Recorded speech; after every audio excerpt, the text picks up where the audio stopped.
played my fair share of licensed games back in the day.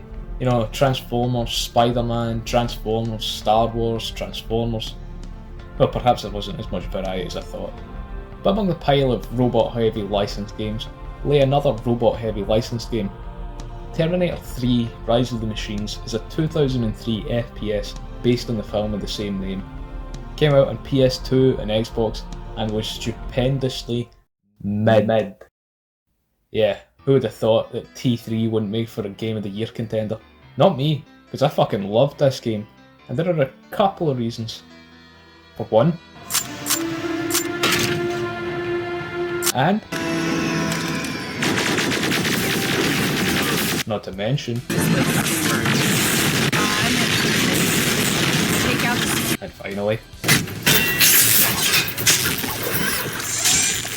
there's also the fact that I didn't have the film on DVD, so this was about the only way I could experience it after watching the first two. I was a dumbass though, and not a very attentive listener, so I had no idea what was going on here, other than Arnold punch booby lady to save John Connor. Heck, I didn't even know the ending until I played this game for the video. I also still haven't seen the film, and haven't watched the other two in years, so if I get something wrong, then that's why. So, without further ado, let's examine Terminator 3 Rise of the Machines on PlayStation 2. Starting with the plot, and spoiler warning for basically every decent Terminator film, although I am explaining this with the assumption you're at least a little clued into it. We start sometime in the future. The war between Skynet and humanity is raging on, and in the midst of combat, John Connor has been killed. His wife, Kate Brewster, decides to reprogram the Terminator that killed him, and then send it back to the past to stop Judgment Day. One day I'll watch a video essay that explains how time travel works in this universe, but I don't know enough to critique it, so everything's still fine thus far. Back in the past, the reprogrammed Terminator now has to save John and Kate from another Terminator that's been sent back by Skynet. The TX are basically a mix between the skeletal and liquid metal Terminators. She can shapeshift and use a bunch of internally stored weapons, and yeah, it's borderline indestructible. The TX hunts John and Kate through a variety of locations until they end up at some military base where her father is. You might notice this summary is a little bare, and it's mainly because I couldn't hear a word these people were saying in-game over all the... And then cutscenes, I couldn't hear them over my laptop doing its best PS4 impression. I also don't think there was a subtitle option. I could rewatch the cutscenes, but where would be the fun in that?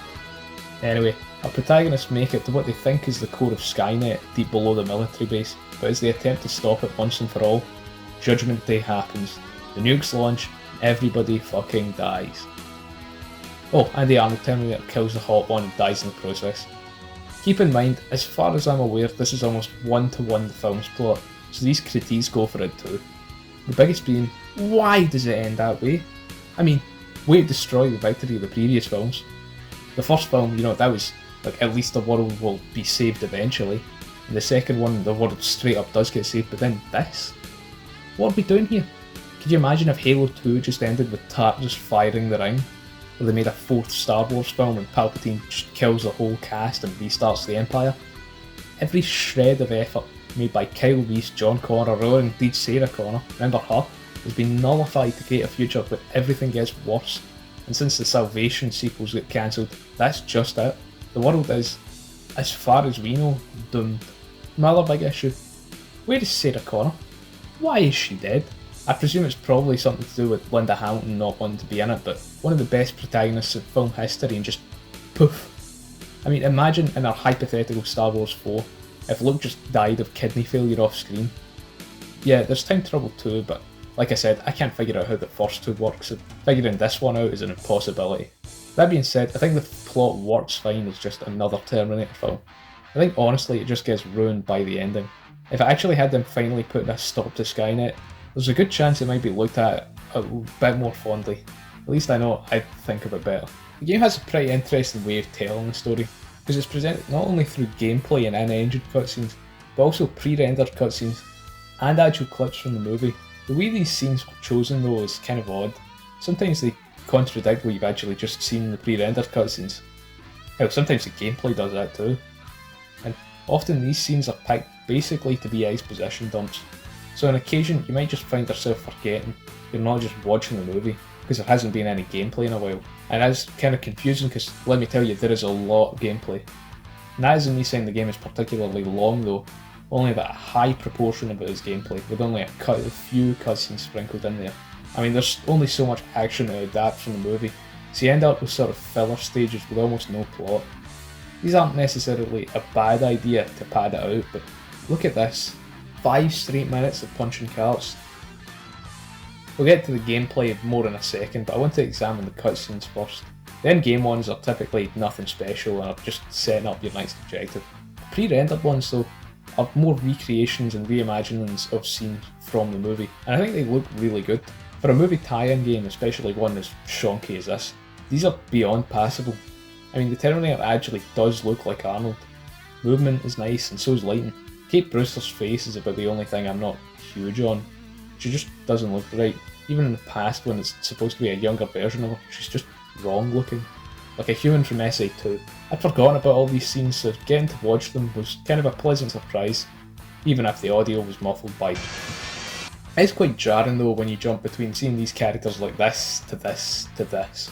Though, in the end, the plot is understandable all the same, so it's not a problem. The gameplay is where this game and I come to blows. It's very much a PS2 first-person shooter, with janky movement, a small FOV, weapon cycling and a lock-on.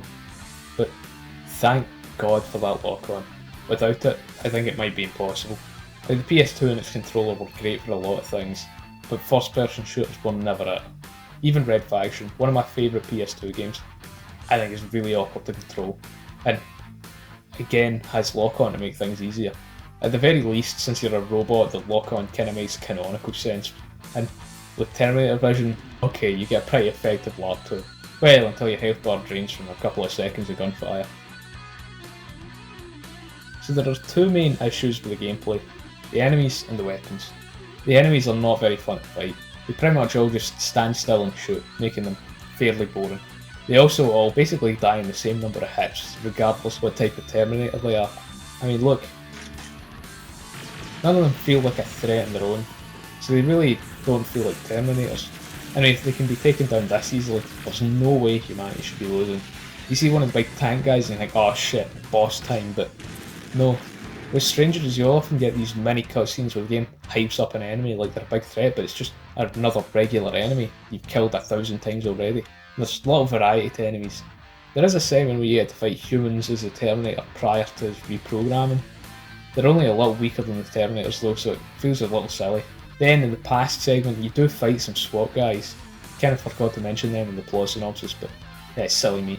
The game doesn't let you kill the SWAT guys though, so it makes the gameplay a bore as you have to make sure to shoot them, but not too hard. Just enough to make them run around aimlessly.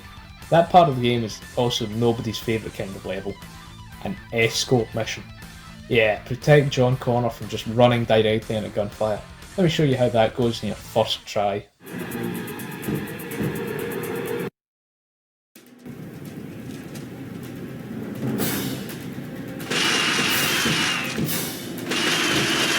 Suspect hit!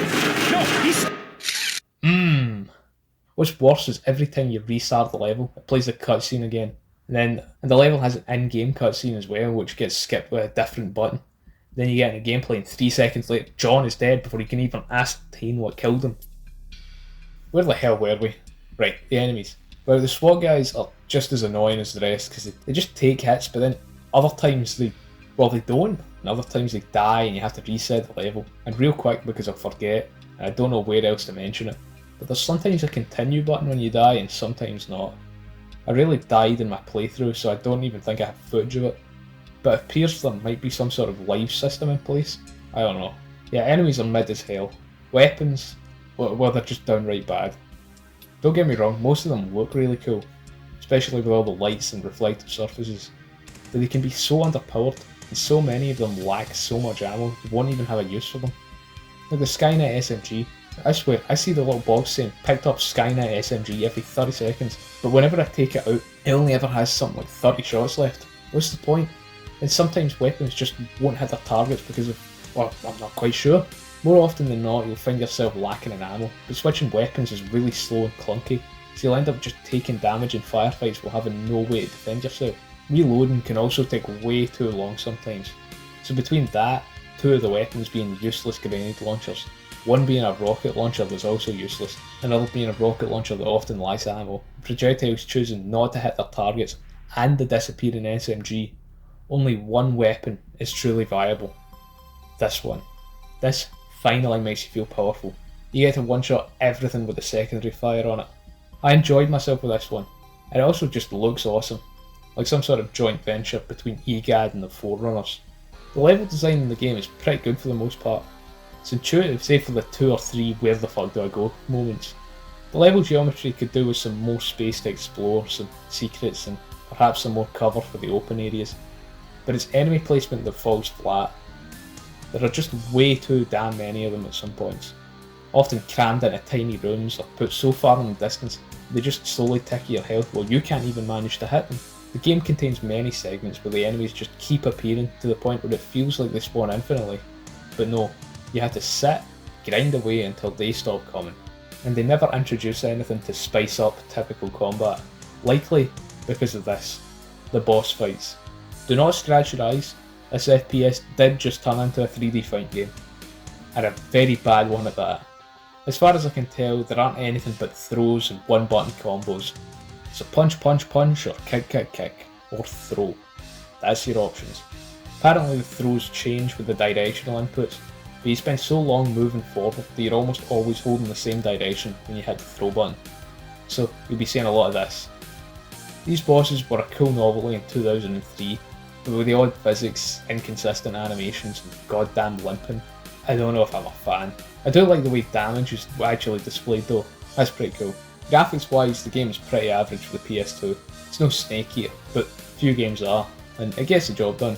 I think the weapons are probably where it peaks, so maybe the Skynet facility you get into later in the game. I mean, this place is pretty cool.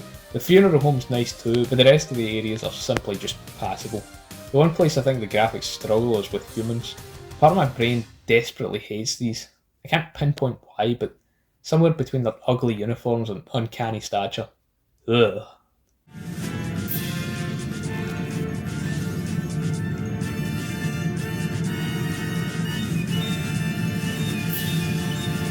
Yeah, moving on. The music from the snippets I heard was pretty good.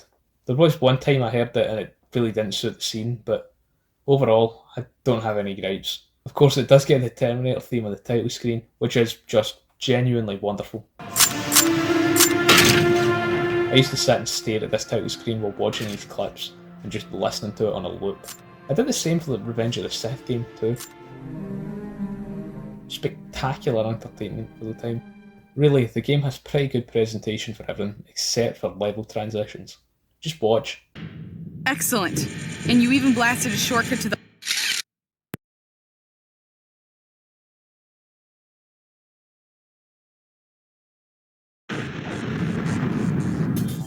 What happened? Is it a new level? It doesn't look like a new level. Why did it just stop? Why is it so unpolished? The rest of the game feels finished, but the beginning and end of levels just feel startling.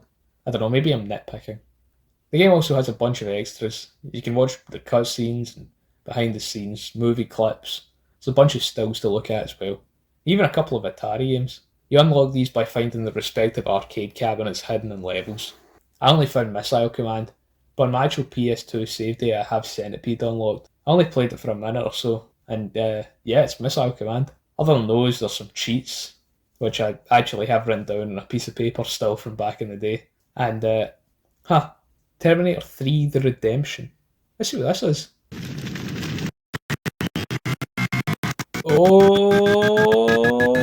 Oh dear lord. Yeah, that's not happening.